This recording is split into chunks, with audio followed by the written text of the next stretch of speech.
తెచ్చి సస్యశ్యామలం చేయాలనుకున్నాడు.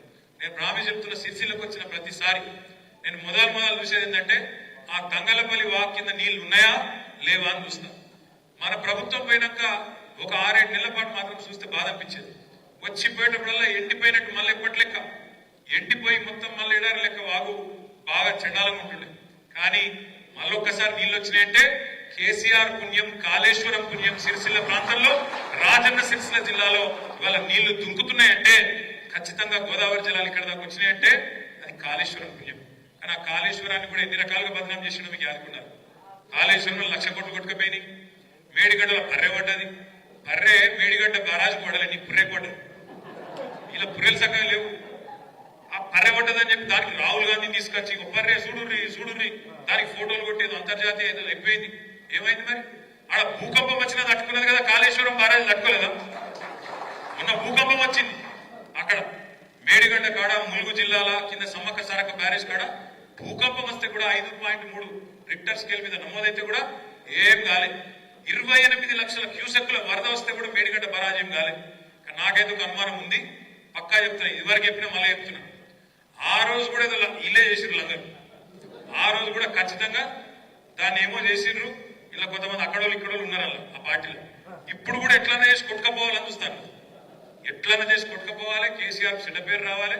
మళ్ళీ లేకపోతే సంవత్సరం అయింది, ఎలక్షన్లన్నీ నడిచిపోయినాయి, చేయాల్సిన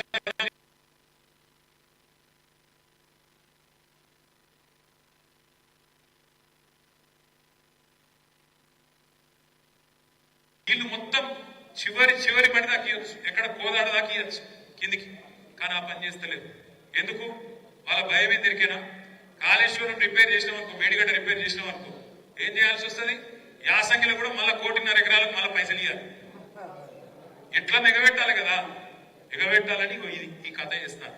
దయచేసి నేను మిమ్మల్ని కోరేది ఒకటి, కొత్త సంవత్సరం మనం కూడా ఈ సంవత్సరం ఒక విషయంలో స్పష్టతతో ముందుకు పోదాం.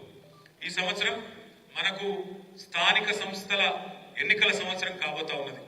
ఖచ్చితంగా ఎవరెవరైతే సర్పంచులుగా పోటీ చేయాలనుకుంటున్నారో, ఎవరెవరైతే ఎంపీటీసీలుగా పోటీ చేయాలనుకుంటున్నారో, ఎవరెవరైతే జిల్లా పరిషత్కు కౌన్సిలర్లుగా పోటీ చేయాలనుకుంటున్నారో, ఎవరెవరైతే సింగిల్ విండో డైరెక్టర్లుగా పోటీ చేయాలనుకుంటున్నారో వాళ్ళందరితో నా ప్రార్థన ఒకటే. ఇప్పుడే కొప్పుల ఈశ్వరన్ ఒక మంచి మాట చెప్పిండు, ప్రేక్షక పాత్ర వహించకండి అంటే చూసుకుంటా కళ్ళపగించి కూసోకుండ్రి. అన్యాయం జరుగుతుంటే ప్రజల తరఫున కొట్లాడాలి, నిలబడే క్రమంలో కేసులైనా పర్వాలేదు, ఏదైనా పర్వాలేదు, కానీ కేసులై ప్రజల కోసం నిలబడితేనే ఆయన నాయకుడు అవుతాడు తప్ప, లీడర్ అవుతాడు తప్ప ఎవరు పడితే వాళ్ళు కారు. అందుకే మీతోని ప్రార్థన, ఎవరెవరైతే ప్రజాప్రతినిధులు కావాలనుకుంటున్నారో గట్టిగా తిరగాలి, గట్టిగా మాట్లాడాలి, గట్టిగా నిలబడాలి. ఆ క్రమంలో అయితే 1-2 కేసులు ఏం ఫరక్ పడుతుంది? ఏం బిగ్గగలుగుతాడు చిట్టినాయుడు? ఏమి కాదు, ఏం ఫరక్ పడది, ఏమి కూడా కాదు. మీరు ఎవరు భయపడక్కర్లేదు. ఇగో మన కళ్యాణ్ గారు, ఆయనతో పాటు హైదరాబాద్ నుంచి మొత్తం లీగల్ సెల్ కూడా వచ్చారు మీకోసం. ఇప్పుడే వినోద్ కుమార్ గారు చెప్పిన మాట, ఇక్కడ స్థానిక లాయర్లను కూడా ఒక 2-3 పెడతాం, ఆగరణకు అటాచ్ చేస్తాం. వాళ్ళకు నెలకు మొత్తం పార్టీ జీతం ఇస్తుంది, మొత్తం పార్టీ చూసుకుంటుంది, మీరు రూపాయి ఖర్చు పెట్టే అవసరం లేదు. రెండవది, హైకోర్టులో కూడా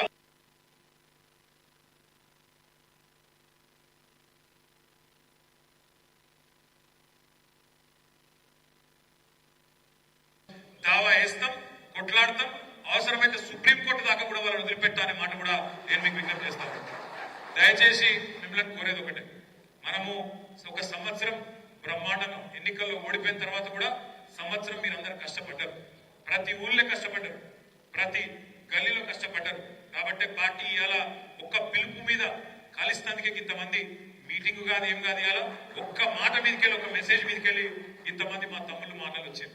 ఇలా మనం అధికారంలో కూడా లేము, నేను మీకు ఇవ్వగలిగేది కూడా ఏం లేదు, మీకు తెలుసు, నాకు తెలుసు.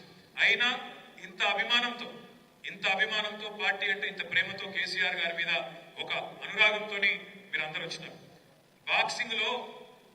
బాక్సింగ్ చేసేటోళ్ళకి ఎరికే, బాక్సింగ్ లో ఒక మాట చెప్తారు, మనం ఎంత గట్టిగా పంచుకొడతాం అన్నది కాదు, మనం ఎంత గట్టిగా అవతల దవడ మిగిలి గుద్దాం అన్నది కాదు. వాడు అవతలోడు ఎన్ని గుద్దినా కింద పడ్డా లేచి